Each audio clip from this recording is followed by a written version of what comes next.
ಅಧ್ಯಕ್ಷರೇ, ಬೆಂಗಳೂರು ಇಡೀ ರಾಜ್ಯಕ್ಕೆ ಒಂದು 60-65% ಆದಾಯ ಕೊಡುವಂತದ್ದು. ಇವತ್ತು ಅಂತ ಆದಾಯ ಕರೆಯುವಂತ ಹಸುವಿಗೆ ಇವತ್ತು ಮೇವಿಲ್ದಂಗ್ ಮಾಡಕ್ ಬಿಟ್ಟಿದ್ದಾರೆ. ಅಭಿವೃದ್ಧಿ ಇಲ್ಲ. ಡಿ ಕೆ ಶಿವಕುಮಾರ್ ಅವರು ಬ್ರ್ಯಾಂಡ್ ಬೆಂಗಳೂರು ಅಂತ ಹೇಳಿ 2.5-3 ವರ್ಷದಿಂದ ಹೇಳ್ತಾನೆ ಇದ್ದಾರೆ. ಇಲ್ಲಿ ಬ್ರ್ಯಾಂಡ್ ಇಲ್ಲ. ಬ್ರ್ಯಾಂಡ್ ಹೋಗ್ಬಿಟ್ಟು ಕಸದ ರಾಶಿಯ ಬ್ರ್ಯಾಂಡ್ ಆಗಿದೆ ಇದು.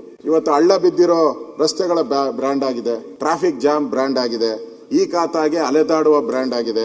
ಅನುದಾನವಿಲ್ಲದೆ ಬ್ರ್ಯಾಂಡ್ ಆಗಿದೆ. ಈ ಕೆಂಪೇಗೌಡರು ಕಟ್ಟಿದಂತದ್ದು 5 ಭಾಗ ಮಾಡಿ ಒಂದು ಘಟನೆ, ಸಣ್ಣ ಘಟನೆ ಹೇಳ್ತೀನಿ. ಒಬ್ರು ಫಾರಿನ್ ಇಂದ ಇಂಡಿಯಾಗೆ ಬರ್ತಾರೆ ಒಬ್ರು ಡಾಕ್ಟರ್. ಏನು ಅಂತ ಹೇಳಿದ್ರೆ, ನಾನು ಇಂಡಿಯಾದಲ್ಲಿ ಒಂದು ಸೇವೆ ಮಾಡಬೇಕು ಅಂತ ಹೇಳಿ ಇಂಡಿಯಾಗೆ ಬರ್ತಾರೆ, ಸೇವೆ ಮಾಡಬೇಕು ಅಂತ. ಪತ್ರಿಕೆಯಲ್ಲೂ ಬಂದಿದೆ, ಎಲ್ಲಾ ಪತ್ರಿಕೆಯಲ್ಲೂ ಬಂದಿದೆ. ಒಂದು ಆಪರೇಷನ್ ಇರ್ತದೆ ಮಣಿಪಾಲಲ್ಲಿ. ಅಲ್ಲೇನಾಗ್ತದೆ, ಟ್ರಾಫಿಕ್ ಜಾಮ್ ಆಗೋಗ್ಬಿಡುತ್ತೆ. ಟ್ರಾಫಿಕ್ ಜಾಮ್ ಆದಾಗ ಮನುಷ್ಯ 4 ಕಿಲೋಮೀಟರ್ ದೂರದಲ್ಲಿ ಕಾರ್ ನಿಲ್ಸ್ಬಿಟ್ಟು ಓಡ್ಕೊಂಡು ಬಂದಿದ್ದಾನೆ, ನಡ್ಕೊಂಡಲ್ಲ, ಓಡ್ಕೊಂಡು ಬಂದು ಆಪರೇಷನ್ ಮಾಡಿದ್ದಾನೆ. Heart operation. Is heart specialist. ಅವನದೊಂದು, ಅವರ ತಂದೆದೊಂದು ಪೊಲೀಸ್ ಕಮಿಷನರ್ ಆಫೀಸ್ ಹಿಂದ್ಗಡೆ ಅವ್ರದ್ದು ತಂದೆದು ಪುರಾತನ ಕಾಲದ್ದು ಅವ್ರದ್ದು ಆಸ್ತಿ ಇದೆ.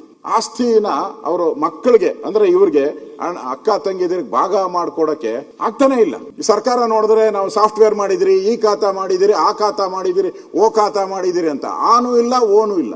ಅಲಿತಾ ಇದಾರೆ ಅವರು. ನಮ್ ದೇಶಕ್ಕೆ ಬಂದು ಸೇವೆ ಮಾಡಬೇಕು ಅಂದವನಿಗೆ ಆತರ ಸಾಫ್ಟ್ವೇರೇ ಇಲ್ಲ. ನಾನು ಚೆಕ್ ಮಾಡಿದೆ ಕಾರ್ಪೊರೇಷನ್, ಆತರ ಸಾಫ್ಟ್ವೇರೇ ಇಲ್ಲ ಅಲ್ಲಿ. ಅವ್ರ ಗತಿ ಏನು ಅಂದ್ರೆ, ಈಗ ಬೆಂಗಳೂರಲ್ಲಿ ಅನಾಹುತಗಳು ಆಗ್ತಾ ಇದೆ ಅನ್ನೋದಕ್ಕೆ ನಾನು ಒಂದು ಎಕ್ಸಾಂಪಲ್ ಅನ್ನ ಕೊಟ್ಟಿದ್ದೀನಿ. ಅದರಿಂದ ಇಲ್ಲಿ ಬೆಂಗಳೂರಲ್ಲಿ ಅನುದಾನ ಇಲ್ಲದೆ ಕೊರತೆ ಆಗ್ತಾ ಇರುವಂತದ್ದನ್ನ, ಈ ಖಾತಾ ಬಗ್ಗೆ ನಾವು ಮೊನ್ನೆನೂ ಮಾತಾಡಿದ್ರಿ. ಈ ಖಾತಾ ಬಗ್ಗೆ ಈ ತರ ಕಾರ್ಪೊರೇಷನ್ ಅಲ್ಲಿ ಕಸ ತೆಗೆಯುವಂತದಕ್ಕೆ ಹಣ ಕೊಡ್ತಾ ಇಲ್ಲ. ಕಳೆದ 6-7 ತಿಂಗಳಿಂದ ಹಣ ಇಲ್ಲ. ಮತ್ತೆ 5 ಭಾಗ ಮಾಡಿದ್ದಾರೆ. 5 ಭಾಗದಲ್ಲೂ ಕೂಡ ಎಲ್ಲರೂ ಅರ್ಜಿಗಳು ಹಾಕಿದ್ದಾರೆ, ನಮ್ಗೆ ದುಡ್ಡು ಕೊಡಿ ಅಂತ. 500 ಕೋಟಿ 600 ಕೋಟಿ ಕೇಳಿದ್ದಾರೆ. ಒಬ್ಬರಿಗೂ ಒಂದು ನಯಾ ಪೈಸಾ ಅನುದಾನನೂ ಕೊಟ್ಟಿಲ್ಲ. ಈಗ ಅದೇನೋ ಬಾಂಡ್, ಗ್ರೀನ್ ಬಾಂಡ್ ಅಂತೆ, ಎಷ್ಟು 40,000 ಕೋಟಿ. ಅದೇನಾದ್ರೂ ತಗೊಂಡ್ಬಿಟ್ರೆ ಇಡೀ ಬೆಂಗಳೂರ ಮೇಲೆ ಚಪ್ಪಡಿ ಎಳ್ದಂಗ ಆಗೋ. ತೀರ್ಸೋರು ಯಾರು? ಇವರು ಬಾಂಡ್ ಏನೋ ಮಾಡ್ಬಿಡ್ತಾರೆ. ತೀರ್ಸೋರು ಯಾರು? ಮುಂದೆ ನಮ್ಮ ಆದಾಯ ಎಷ್ಟು ಕಾರ್ಪೊರೇಷನ್ದು?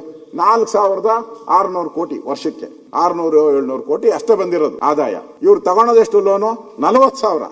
ಯಾರ ತಲೆ ಮೇಲೆ ಚಪ್ಪಡಿ ಹಾಕಕ್ ಹೊರಟಿದ್ದೀರ ಬೆಂಗಳೂರು? ಅದರಿಂದ ಇವೆಲ್ಲ ಅನಾಹುತಗಳನ್ನ ನಾವು ನೋಡಿದ್ಮೇಲೆ, ಈ ಖಾತಾ ಇರ್ಬೋದು, ರಸ್ತೆಗಳಿರ್ಬೋದು, ಈಗ ನೀರು, ಮಳೆ, ಬೇಸಿಗೆ ಇವತ್ತು ಶುರುವಾಗ್ತಾ ಇದೆ. ಈಗಾಗಲೇ ಮಂತ್ರಿಗಳು ಸಭೆ ಕರಿಬೇಕಾಯ್ತು. ಅಂದ್ರೆ ಬೇಸಿಗೆಯಲ್ಲಿ ಏನೇನು ಹೋಸರಿ ಟ್ಯಾಂಕರ್ ಹಾವಳಿಗಳಿಂದ ದೊಡ್ಡ ಗಲಾಟೆ ಆಗಿತ್ತು, ದೊಡ್ಡ ಲಾಬಿ ಆಗಿ ದೊಡ್ಡ ಸ್ಟ್ರೈಕ್ ಎಲ್ಲ ಆಗಿತ್ತು. ಇವತ್ತು ಅದ್ರ ಬಗ್ಗೆ ಯಾರು ಗಮನನೇ ಹರಿಸ್ತಾ ಇಲ್ಲ. DCMಗೆ ಅವ್ರಿಗೆ ಸಮಯನೇ ಇಲ್ಲ. ಅವರು ಇಡೀ ಬೆಂಗಳೂರು ಡೆಲ್ಲಿ ಬೆಂಗಳೂರು, ಅವ್ರು ಇಳಿಯೋದೇ ಇಲ್ಲ. ಇಲ್ಲಿ ಬೆಂಗಳೂರಲ್ಲಿ ಇಳಿಯೋದು ಇಲ್ಲ, ಇರೋದು ಇಲ್ಲ. ಪಾಪ ಅವ್ರ ಕಷ್ಟ ಬಿಡಿ, ಅವ್ರ ಕಷ್ಟ. ಅವರು ಈ ಪರಮೇಶ್ವರ್ ಅವ್ರು ನೆಮ್ಮದಿಯಾಗಿದ್ದಾರೆ. ಆದ್ರೆ ಆಗ್ಲಿ ಹೋದ್ರೆ ಆಗ್ಲಿ ಒಂದ್ ಕಲ್ಲು ಹೊಡಿಯೋಣ, ಬಿದ್ರೆ ಮಾವಿನಕಾಯಿ ಬೀಳ್ಲಿ, ಇಲ್ಲ ಅಂದ್ರೆ ಹೋಗ್ಲಿ ಅಂತ ಅವ್ರ ತೀರ್ಮಾನ ಮಾಡ. ಅವ್ರ ಹಂಗಲ್ಲ, ಛಲವಾದಿ ಒದ್ದು ಕಿತ್ಕೊಬೇಕು ಅಂತ ಅವರು. ನಮ್ ಕತೆ ಏನು ಅಂದ್ರೆ, ನೀರಿಲ್ಲ ನಮ್ಗೆ, ಕಸದ ರಾಶಿ ಬಿದ್ದೈತೆ. ಕಸದ ಬಗ್ಗೆ ಪ್ರಶ್ನೆ ಮಾಡಿದ್ರೆ ಇಲ್ಲ, ದೊಡ್ಡಬಳ್ಳಾಪುರ ಪತ್ತೇನೇ ಇಲ್ಲ. ದೊಡ್ಡಬಳ್ಳಾಪುರ ನಮ್ಮನೆ ಮುಂದೆ ಕಸ ತಂದಾಕ್ತೀನಿ ಅಂತಾರೆ. ಅಶೋಕ್ ಮುಂದೆ ಡಿ ಕೆ ಶಿವಕುಮಾರ್ ಸ್ಟೇಟ್ಮೆಂಟ್, ನಮ್ಮನೆ ಮುಂದೆ ಕಸ ತಂದಾಕ್ತೀನಿ ಅಂತಾರೆ.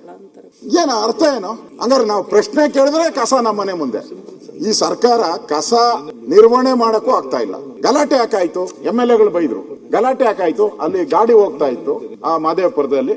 ಗಾಡಿ ಹೋದಾಗ ಕಸದ ಲಾರಿ ತುಂಬಿಕೊಂಡು ಹೋದಾಗ ಯಾರೋ ಮಗುಗೆ ಹೊಡೆದ್ಬಿಟ್ಟು ಮಗು ಸತ್ತೋಗ್ಬಿಡ್ತು. ಅದಕ್ಕೆ ಸ್ಟ್ರೈಕ್ ಶುರು ಮಾಡಿದ್ರು. ಯಾವಾಗ ಅಲ್ಲಿ ಸ್ಟ್ರೈಕ್ ಆಯ್ತು, ಇಲ್ಲಿ ದೊಡ್ಡಬಳ್ಳಾಪುರದ ಮೇಲೆ ಲೋಡ್ ಜಾಸ್ತಿ ಆಯ್ತು. ಇಲ್ಲಿ 100 ಲಾರಿ ಹೋಗೋ ಕಡೆ 1000 ಲಾರಿ ಹೋಯ್ತು. ಗಲಾಟೆ ಶುರುವಾಯ್ತು. ಅದಕ್ಕೆ MLAಗಳು ಹುಷಾರ್ ಅಂತ ಇವ್ರಿಗೆ MLAಗೆ, ಆ MLAಗೆ ಅನಾಹುತ ಆಗಿದ್ದೇನೋ, ಆಕ್ಸಿಡೆಂಟ್ ಆಗಿ ಪಾಪ ಯಾರೋ ಇವರು ವಿದ್ಯಾರ್ಥಿ ಸತ್ತ, ಅದಕ್ಕೋಸ್ಕರ ಆಗಿದ್ದು. ಅಂದ್ರೆ ಏನ್ ಬಂದ್ರೂ ಕೂಡ ಧಮಕಿ ಹಾಕುವಂತದ್ದು. ಧಮಕಿ ಸರ್ಕಾರ ಆಗ್ಬಾರ್ದು, ಜನಪರ ಸರ್ಕಾರ ಇರೋದು. 2 ವರ್ಷ, 2 ವರ್ಷದಲ್ಲಿ ಏನೋ ಒಳ್ಳೆ ಕೆಲಸ ಮಾಡ್ರಿ, ಅದು ಬಿಟ್ಬಿಟ್ಟು ಬೆಂಗಳೂರಿನ ಹಾಳು ಮಾಡಕ್ಕೆ ಹೊರಟಿದ್ದೀರಾ. ಇದರ 60 ಇದನ್ನ ತಂದಿದ್ದೀನಿ, ತಾವು ಇದಕ್ಕೆ 60 ಅನುಮತಿ ಕೊಡಬೇಕು ಅಂತ ವಿನಂತಿಯನ್ನ ಮಾಡ್ತೀವಿ.